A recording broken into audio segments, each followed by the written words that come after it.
nampak suatu benda tu penting kalau benda tu praktikal dalam kita punya kehidupan.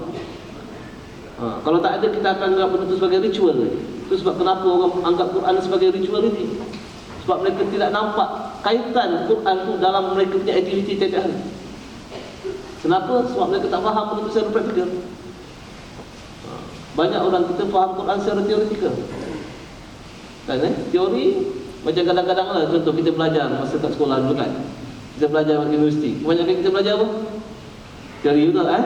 Masuk aja kerja, kadang-kadang totally different dengan apa yang kita belajar, betul tak Tapi sebab apa kita belajar? Sebab apa? Sebab kita rasa dia. Nampak? Sedangkan yang very important tu adalah practical application. Dan bila kita kerja baru kita nampak dia punya practical application. Nampak?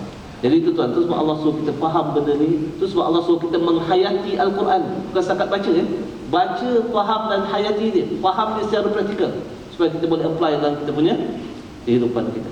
Jadi tuan-tuan, Allah kata, apa makna wa tawakkal alaihi? Allah kata, kalau kamu boleh fokus on effort, wahai manusia, use your energy. Apa yang aku bagi kepada kamu, wahai manusia, kamu gunakan, concentrate yang kamu punya modal tu untuk fokus on effort. Pastikan effort itu comprise to my rule. Tuhan kata, you can trust me. Itu makna tawakal. Apa makna kita trust Allah? Allah boleh menjaga kita, tuan-tuan. Allah boleh menjaga dan Allah akan pastikan kita dapat kebaikan hari itu. Itu sebab, tuan-tuan, skim insurans yang paling mahal sekali adalah datang daripada Allah, bukan syarikat takaful. Syarikat takaful, dia punya skim insurans dia, coverage dia limited, betul tak? Dan bukan kata tuan-tuan yang ambil takaful, tidak, okey? Tapi coverage for insurans punya apa? Skim is limited, betul tak? Tapi insurans yang Allah cover untuk kita is unlimited. Unlimited. Premium insurans syarikat, premium syarikat insurans bayar dengan apa? Saya tanya, premium syarikat insurans bayar dengan apa? Bayar dengan duit, tuan-tuan. Dan kadang-kadang nak cari duit pun payah. Premium syarikat insurans Allah ni bayar dengan apa? Bayar dengan amal soleh saja. Dan coverage dia unlimited. Nampak tak? Itu sebab Allah kata fa'bud wa ta'ala. Itu sebab, tuan-tuan, dalam hidup ni kejayaan kita apabila kita boleh dapat kutip tiap-tiap aktiviti kita tiap-tiap hari itu dia jadi amal soleh. Itulah kejayaan. Dan kalau kita boleh fokus on that, tuan-tuan, kita boleh trust Allah. Allah akan bagi jaminan kehidupan yang baik kepada kita di dunia dan di akhirat. Dan Allah sebut kepada surah apa? Tuan-tuan buka pada surah An-Nahl, juzuk yang ke-14,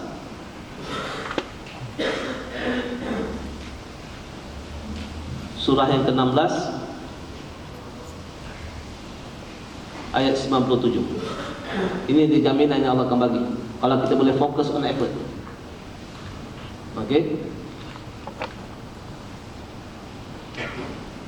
ayat 97, tuan-tuan, Allah kata, man amila shalihan min zakarin aw unsa wa huwa mu'min.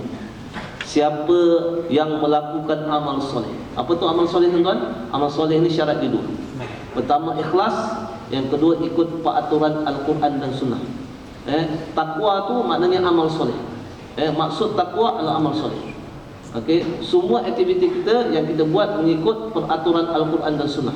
Jadi Allah kata, wahai manusia, kalau kamu boleh concentrate, pastikan kamu punya perbuatan kamu, aktiviti kamu tiap-tiap hari itu mengikut peraturan Al-Quran dan Sunnah, sama ada yang buat tu lelaki maupun perempuan, dan dia beriman pada Allah, falanuhyiyannahu hayatan thayyibatan. Kami akan bagi mereka hidup yang baik. Jaminan Allah. Siapa yang boleh jamin, tuan-tuan, kita hidup baik selain daripada Allah? Manusia boleh jamin kita, manusia boleh janji kita banyak-banyak macam-macam, tuan-tuan. Tapi kadang-kadang manusia mungkin janji, tapi Allah tidak pernah mungkin janji. Inna wa'dallahi haqq, sesungguhnya janji Allah itu benar. Okey, tapi kadang-kadang manusia mereka tak percaya dengan janji Allah. Mereka tak percaya. Itu sebab mereka kadang-kadang sengaja lewatkan solat mereka, sengaja orang kata ngaji Quran pun tak ada, sebab mereka tak percaya dengan janji Allah. Allah kata falanuhyiyannahu hayatan thayyibatan wa lanajziyannahum ajrahum bi ahsani ma kanu ya'malun. Dan kami akan bagi mereka ganjaran yang lebih baik lagi, lebih besar daripada apa yang mereka lakukan. Kita buat sikit saja tuan-tuan dalam hidup ni. Kita punya kerja, katakanlah umur kita antara 60 to 70 years, 60 ke 70 tahun. Okey, dalam kira 60-70 tahun tu berapa banyak amal soleh yang kita buat? Kadang-kadang sikit sangat tuan-tuan. Kadang-kadang kita semayang pun tak 100% khusyuk juga kadang-kadang. Nampak tu. Baik mengaji Quran dan sebagainya, terlalu sedikit kadang-kadang. Tapi Allah nak bagi tu benda yang sangat besar tuan-tuan, yakni syurga. Nampak. Tapi kadang-kadang manusia tak yakin. Sebab apa manusia tak yakin? Kenapa manusia tak yakin? Sebab mereka tak ngaji Quran. Itu je jawapan. Kita nak dapat keyakinan tuan-tuan, satu cara saja boleh dapat keyakinan. Kenapa keyakinan itu penting tuan-tuan? Why belief is very important? Because belief tuan-tuan, dia duduk dekat kita punya hati tuan-tuan. Dan hati tuan-tuan, dia control our mindset. Dia control our mindset, pemikiran kita. Dan pemikiran kita yang influence kita punya behavior. Itu sebab tuan-tuan, the best motivation is motivation based on belief. Nampak? Okay, and the best belief is belief on Allah. Belief in Allah. The best belief. Itu sebab tuan-tuan, kalau dari segi motivasi, kadang-kadang kita motivate people banyak macam cara, dengan pujian, dengan bagi apa dia panggil apa? Dengan bagi apa tu dia panggil ganjaran dan sebagainya. Tapi semua motivation itu dia tidak kekal lama. Okey, kita puji-puji orang sekali dia kita kejadian akan jatuh dia punya motivation. Kalau kita motivate people, ini kalau tuan-tuan belajar teori Western punya teori, Maslow teori, macam mana people punya dia panggil apa tu orang kata apa, feel dia punya necessity. Okey, apa keperluannya. Tapi bila semua keperluan dia apa orang kata dia dipenuhi, dia punya motivation akan jatuh. Kan? Sebab apa, semua perkara yang kita gunakan untuk motivate people, dia akan berakhir.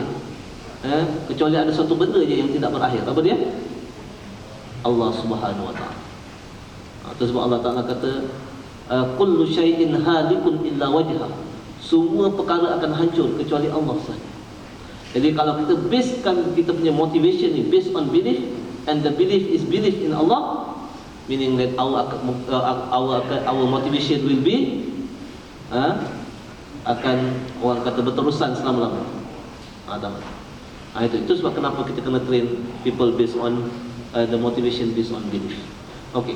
Bila kita cakap tuan-tuan dari segi belief ni, okey, ataupun dari segi motivation based on belief, kita bercakap dari segi akhlak.